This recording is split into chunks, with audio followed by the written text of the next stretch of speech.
Imagine driving down a lonely road, the kind that stretches for miles with nothing but trees on either side.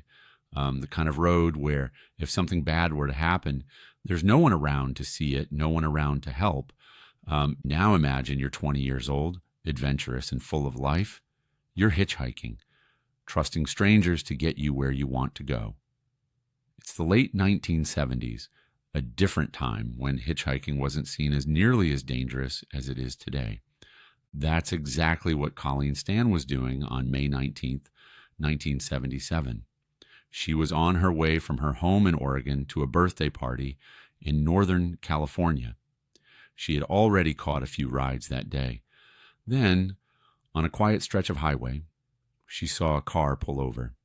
Inside were a young couple and their little baby.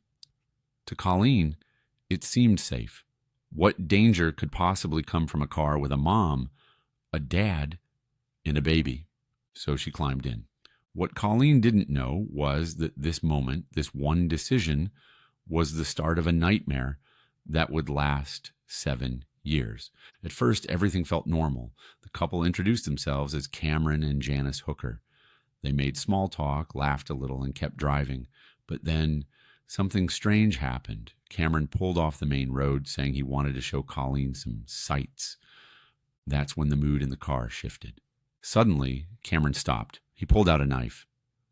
The easygoing energy vanished. He ordered Colleen to put her head into a strange wooden box he had hidden in the car.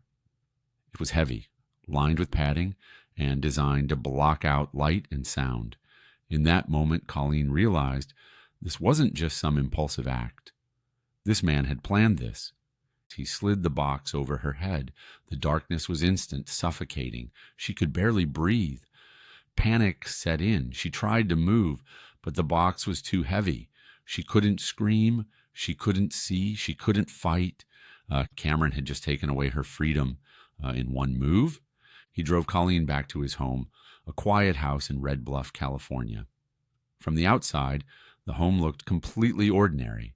Inside, though, Cameron had prepared something truly sinister. In the basement, he built a coffin-like wooden box. It was barely large enough for Colleen to fit inside. That's where he put her. Hours turned into days. The days became weeks. And every day, Cameron would keep her locked inside that box for almost 23 hours straight, letting her out only when he decided. Colleen was completely cut off from the outside world. She was trapped in silence, in darkness, in a space so small she could barely move her arms. She lost track of time. She didn't know if it was day or night. She didn't even know if anyone outside that house remembered she existed. But Cameron's cruelty didn't stop at just locking her away. He wanted more. He wanted control. And he found a way to get it. He told Colleen about a powerful secret organization called the Company. According to him, the Company was everywhere. They watched everything she did. If she disobeyed, if she tried to escape, if she told anyone the truth, the Company would not only kill her, but also her entire family. To Colleen, locked in darkness, starved of hope, this story felt terrifyingly real. She believed it, and once she believed it, Cameron had her completely under his control. Over the years, Cameron forced Colleen to sign a contract that essentially made her his slave. He told her what to eat, when to sleep, when to speak, even when to breathe. For long stretches of time, she wasn't even allowed to speak at all. And when Cameron and Janice had friends over, Colleen was sometimes forced to act as their live-in nanny or house helper, all while hiding her real identity. But even then, no one suspected anything. To outsiders, she just looked like a quiet house guest. The darkest part, Colleen was still kept inside that wooden box. The box was placed under the hooker's waterbed. For years, Colleen slept in that coffin-like space, unable to stretch her legs, with little air to breathe, in sweltering heat during the summer and freezing cold during the winter. She lived in a box for 7 years. You might be wondering, how could she not escape? How could she not tell someone? The answer is fear. Colleen had been brainwashed to believe the Company was real, that they were watching her every move, and that the cost of breaking the rules would be death for her and her family. That fear, combined with isolation, kept her silent. But then something happened. Years into her captivity, Cameron began to loosen his grip, just a little. He let Colleen go out in public, even visit her family. Imagine that. She was allowed to see her parents, and yet she said nothing. When her family asked about her life, she kept Cameron's story, terrified that if she slipped up, the company would punish them all. Her parents noticed something was off. Their daughter seemed strange, reserved, almost robotic, but they didn't press her. And so Colleen returned to captivity without a word. Time dragged on. Colleen was now in her late 20s. The hookers had total control. But slowly Janice, Cameron's wife, started to unravel. Janice had been part of this nightmare from the beginning. She had helped lure Colleen, helped keep her captive. But after years of living with the guilt, she broke. She began to see Cameron for who he truly was, a sadistic, dangerous man. One day, Janice finally told Colleen the truth. The company wasn't real. It had never been real. It was just a lie Cameron invented to control her. The moment Colleen heard this, her entire world shifted.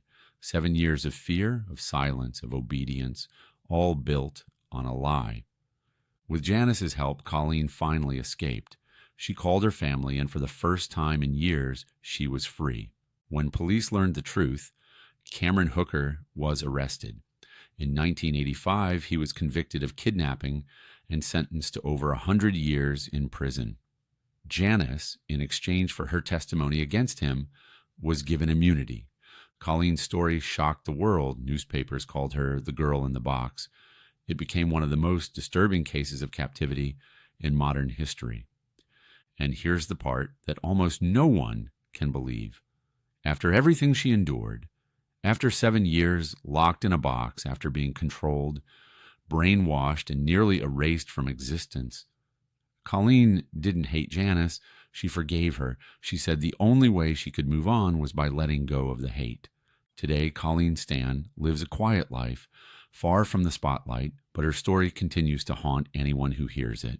Think about it. One wrong decision, one car ride with the wrong people, and her entire life was stolen from her.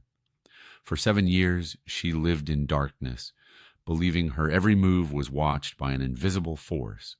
And the most chilling detail of all, while Colleen was trapped under that waterbed, neighbors came and went, friends visited the house, family stopped by. Life went on just a few feet away, and no one knew. Colleen Stan's story isn't just about survival.